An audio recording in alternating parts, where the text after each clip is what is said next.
Hey there, and welcome to today's Explainer. I want to start things off by asking you a really big question. What does true corporate leadership actually require in today's, well, incredibly complex era? I mean, if you think about the massive global shifts we've seen just over the last few years, you quickly realize that just keeping the lights on and hitting those quarterly targets, it's just not going to cut it anymore. We're living in a time that demands something way deeper and much more resilient.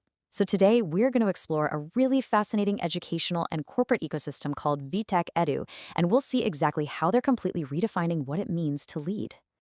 For decades, we've treated executive leadership almost like an advanced form of mechanical engineering, like treating humans as cogs in a machine and just endlessly tweaking day-to-day operations to squeeze out immediate output. But those old models of simply managing operations, they're totally insufficient for sustainable, long-term organizational growth. Because if a leader only knows how to run a business mechanically, that business is incredibly vulnerable to cultural shifts, ethical crises, global volatility, the whole nine yards. True leadership requires a completely different toolkit. Okay, let's dive right into this. Here's our roadmap for today. We'll start by moving beyond traditional management, and then we'll unpack the VietDak philosophy itself. After that, we'll bridge theory and practice, look at their 4 pillars of value, and finally wrap things up with a vision for the future. Section 1. Beyond traditional management. To really understand the solution here, we first have to look at the problem. And it's a pretty stark contrast. Traditionally, training models have focused almost exclusively on short-term knowledge. Teaching managers how to read a P&L statement or how to optimize a supply chain for the very next quarter. But VietDak Edu takes a totally different approach. They focus heavily on a strategic leadership mindset, governance ethics, and the actual capacity to build a truly sustainable organization. And this is literally an evolutionary leap. It's moving away from just training managers to survive the current quarter to developing real leaders who can successfully navigate the next decade. Section 2. The VietDak philosophy. So, what's the core why behind all of this? Well, the crucial point is their defining philosophy, which states, leadership is not just the ability to run a business, but the capacity to develop people, build culture, and lead society. I mean, let that sink in for a second. It completely elevates the role of a CEO or a founder from being just a mere economic operator to becoming a cultural and societal architect. Basically, if your leadership doesn't center on human and societal development, then, according to this philosophy, you aren't actually leading. You're really just administrating.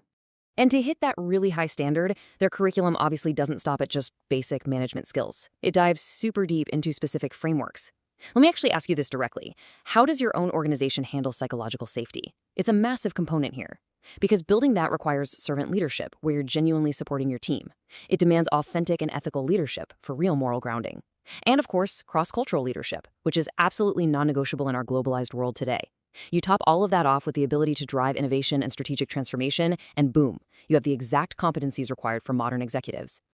But why do all those specific frameworks actually matter? Well, because mastering them directly leads to some absolutely critical outcomes. When you have leaders who are ethical, psychologically safe, and culturally aware, you get an organization that can actually lead when things get volatile. You build incredibly deep trust. You create transparent, high-performance governance systems. And honestly, perhaps the most important thing of all, you successfully develop the next generation of leaders, successors who are truly equipped with a global mindset to carry your legacy forward. Section 3. Bridging theory and practice. So, you might be wondering, how do they actually make this whole ecosystem work in the real world? Well, it works because of the actual people sitting in the room. This Leadership Academy is designed exclusively for the absolute highest levels of both corporate and academic life.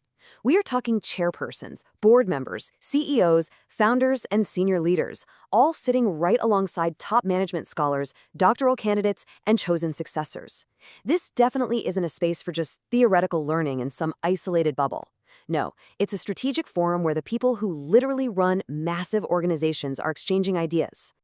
And this right here is where the magic really happens. It's an incredible synergy.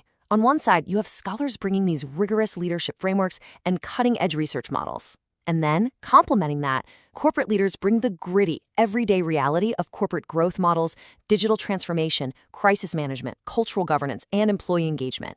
It's this perfectly complementary relationship where high-level academic theory directly meets and is really tested by real-world corporate execution.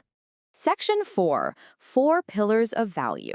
Let's break down the exact value members are actually extracting from this platform because it systematically builds on itself. Step 1 is that direct connection of academia with practicality that we just talked about, which allows executives to take modern research and apply it literally immediately to their operations. Step 2 is the network itself. It's a senior leadership ecosystem that wildly expands an executive's strategic thinking across totally different industries. Step 3 is comprehensive leadership development. So, moving away from those quick, short-term fixes and focusing on long-term ethics and cultural building. And finally, Step 4 is incredibly unique. It's about integrating a global mindset but intentionally keeping an Asian identity.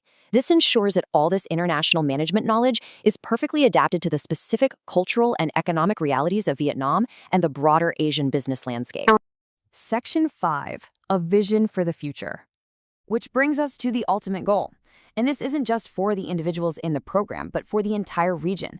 The true measure of success here is the specific type of leader they're producing. They are aiming to create a future generation of leaders characterized by 4 distinct traits: a really high capacity for global governance, a rock-solid ethical foundation, a profound ability to actually develop their people, and a really deep sense of social and future responsibility. And honestly, this proves that this is an ecosystem built entirely for legacy. And that leads us perfectly to the core message of everything we've looked at today. The quote goes, "An organization can only develop sustainably when the leader has enough vision to lead, enough ethics to create trust, and enough wisdom to develop people." That is such a powerful triad, right? Vision, ethics, wisdom. If you're an executive who is seeking truly sustainable growth, this is your ultimate takeaway. You absolutely cannot have one without the other two. So, as we wrap up, I really want to leave you with a final, slightly provocative thought to chew on. Does your organization actually have the visionary, ethical, and wise leadership needed for true, sustainable impact? I'd encourage you to look really closely at your own governance models, your own corporate culture, and ask yourself honestly, are we building something that's actually going to last, or are we just managing for tomorrow? Thank you so much for joining me on this explainer. Keep learning, keep growing, and I'll catch you in the next one.